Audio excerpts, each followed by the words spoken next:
김정두입니다. 세계 역사 이야기 근대편으로 함께 살펴보겠습니다. 이번 시간에는 위풍당당한 동양에 관해서 살펴볼게요. 인도에서 북동쪽으로 까마귀 먼 곳에는요, 중국이 있어요. 네, 이때는 아주 평화로워요. 자금성에서도 가장 깊은 곳인 황제의 서재는요, 발갛게 불이 밝혀져 있어요. 지금 중국의 황제는 걸륭제라는 사람이에요. 이 사람은요, 만주족이 베이징에 입성해서 나라 이름을 청이라고 온 세상에 선언한 후에 네 번째로 등극한 황제예요. 만주족의 나라를 창건한 누르하치로부터는요, 여섯 번째 임금이에요. 이 황제는요, 지금 옛 화가의 시에 화답하는 시를 짓는 중이에요. 걸륭제는요, 자기가 시를 아주 만족스럽게 짓고는 은은한 미소를 짓고 있어요. 황제이자 시인인 걸륭제는요, 만주족의 위대한 황제 강희제의 손자예요. 어렸을 때부터 이미 할아버지로부터 제왕 수업을 받았어요. 날로 쇠퇴해가는 오스만 투르크 제국에서는요, 튤립 왕이 이미 몰락을 했고, 인도에서는 모하메드 샤가 날로 거세가는 영국인들의 지위에 눌려버렸어요.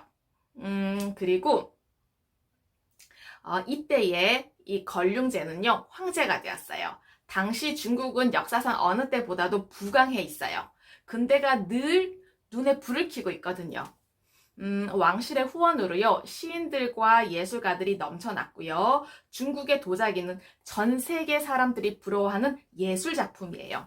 인구가 100만 명을 넘어서서 굉장히 강력한 나라가 되었어요. 걸륭제는요, 위로는 러시아 국경 지역까지, 아래로는요, 중국과 인도를 갈라놓는 히말라야까지 퍼져 있었어요. 걸륭제는 커다란 중국의 위대함을 이 세상에 모르는 사람들이 없도록 하고 싶었어요. 주위 사람들은요, 중국의 엄청난 크기와 인구에 대해서 잘 알고 있었어요. 걸륭제는 시집과 철학책, 소설책, 역사책, 이런 책들에서 가장 위대한 성취를 보여줄 책들을 넓은 땅 곳곳에서 찾아오라고 했어요. 황제가 된 지 30년이 지난 후에 중국의 모든 위대한 책들을 한데 모아서 방대한 장서를 만들겠다고 결심을 했어요. 고전, 역사, 문학, 철학, 네 항목으로 분류를 해서 가장 중요하다고 판단되는 책을 추렸어요. 처음에 조사를 시작한 지 10년 후에요. 전집의 첫 한질이 완성이 되었어요. 그리고 7질을 만들었는데 5년이 걸렸어요. 중국의 남쪽과 북쪽의 7지역을 나누어서 보관하게 하고 학자와 학문을 공부하는 학생들에게 읽을 수 있도록 했어요. 걸륭제는 위대한 책들을 찾아내서 보존하는 데만 애를 썼던 것이 아니라 또 수많은 책을 불태우기도 했어요.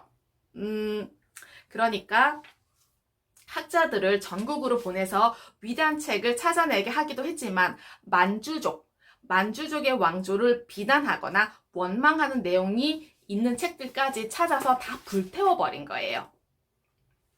네, 문학과 예술을 사랑하고 책을 사랑했지만 자신의 권력을 더 사랑하지 않았나 싶어요.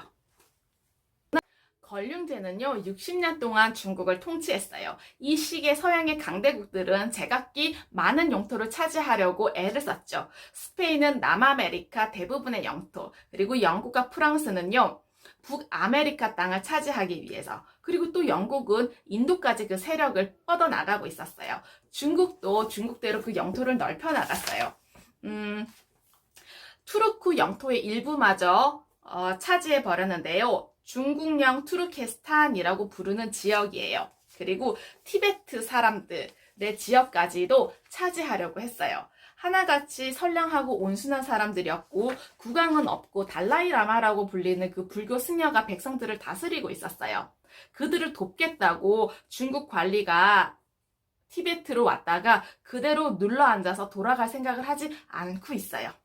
그리고 미얀마라는 나라가 있어요. 미얀마 사람들도요, 모두 불교도예요.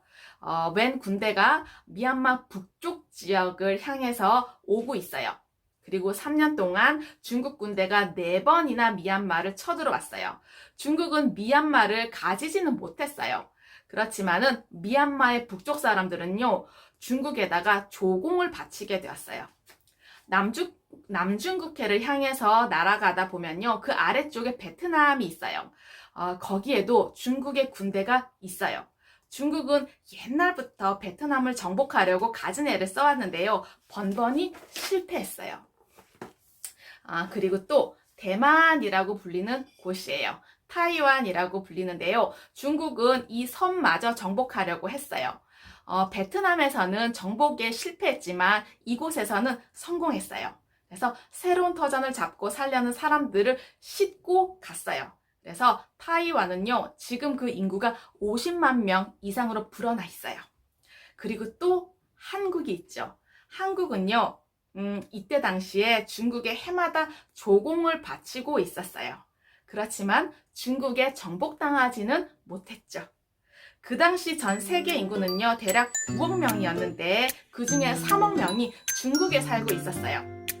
프랑스, 스페인, 영국이 강대국이기는 하지만요, 인구만 봤을 때는 중국과 비교도 되지 않았죠.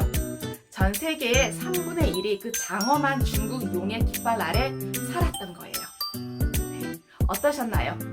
과거의 지혜와 지식을 통해서 현재와 미래 삶이 좀 더 의미 있고 풍성해지시길 기원합니다. 감사합니다.